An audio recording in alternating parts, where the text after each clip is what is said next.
Bonjour et bienvenue sur notre page. Aujourd'hui nous sommes dans un véhicule de marque Toyota.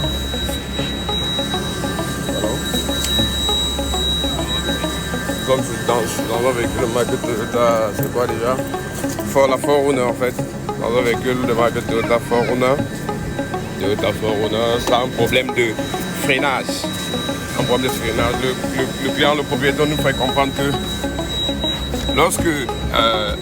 lorsqu'il roule, à un moment le frein prend et à un moment le frein ne prend pas. Et également il y a un sifflement là qui se passe dans le véhicule. Il nous fait comprendre que lorsque ce sifflement a lieu, le frein n'opère pas normalement. Donc avec notre appareil de diagnostic, on doit devoir effectuer un diagnostic pour savoir c'est quoi la cause de ce problème. Et également, il y a au niveau de son tableau de bord un volant de batterie que voici. Et également, on voit qu'il y a un volant d'ABS qui signale également au niveau du tableau de bord. Donc, on doit devoir diagnostiquer et savoir quelle est la cause de ces différents problèmes et pallier à cela. Donc, restez scotchés. Voilà, après le diagnostic que nous avons effectué, nous constatons bien que les codes de défaut qui s'affichent, nous voyons là engine. À engine, il y a 3 codes de défaut. Sur le système ABS et ce qui consort, nous avons 14 défauts constatés. Bon, nous allons immédiatement entrer là et voir quels sont ces défauts là. Nous allons entrer.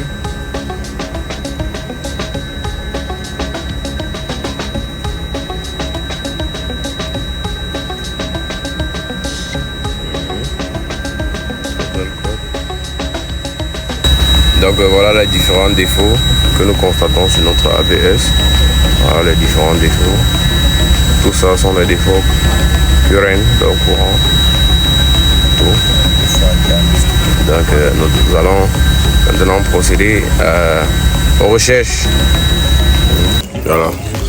Là, après notre diagnostic, on a constaté qu'il y avait des capteurs de roue défectueux, le capteur de roue avant et le capteur de roue avant gauche et avant droit. Donc là, nous sommes en train de démonter. Voici son siège là. Dans son siège, c'est le capteur en question. Ouais, c'est cassé. C'est cassé, ça a été, c'était grippé depuis et tout. C'est défectueux en fait. Donc également ce côté.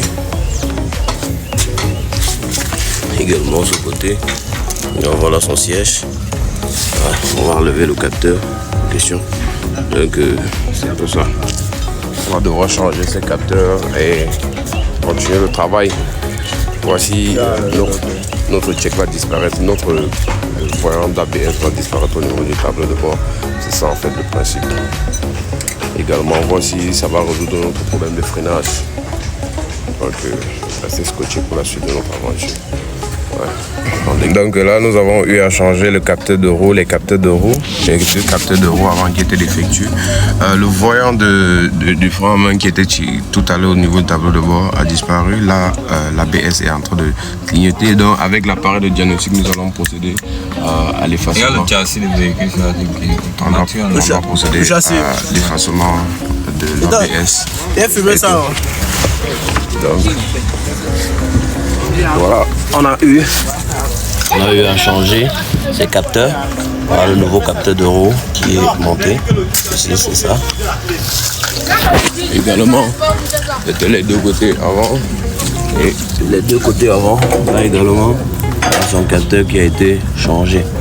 Donc, vous avez constaté qu'au niveau du tableau de bord, le voyant a disparu, le voyant du frein. Le voyant du freinage a disparu. Et maintenant, avec l'appareil de diagnostic, nous allons procéder à l'effacement des différents codes qui étaient au niveau de notre appareil, quoi. Alors, on va procéder à l'effacement des codes. Après le remplacement des différents capteurs de roue qui étaient défectueux, le problème de notre véhicule persistait. Ce sifflement était instant. Donc nous avons dû vérifier également l'alimentation du module du groupe ABS et également ses relais et fusibles. Après cette vérification, tous étaient dans un état impeccable. Donc nous avons conclu que ce groupe ABS est défectueux et nous devons procéder au remplacement de cela. Si vous avez été intéressé par ce contenu, n'hésitez pas de lâcher le pouce bleu et de vous abonner pour plus de vidéos et instructives dans le domaine de la mécatronique. Et également, abonnez-vous pour suivre la prochaine vidéo. Là, je vous montrerai comment est-ce que nous avons procédé pour démonter et remplacer ce groupe ABS. À très bientôt pour la prochaine vidéo.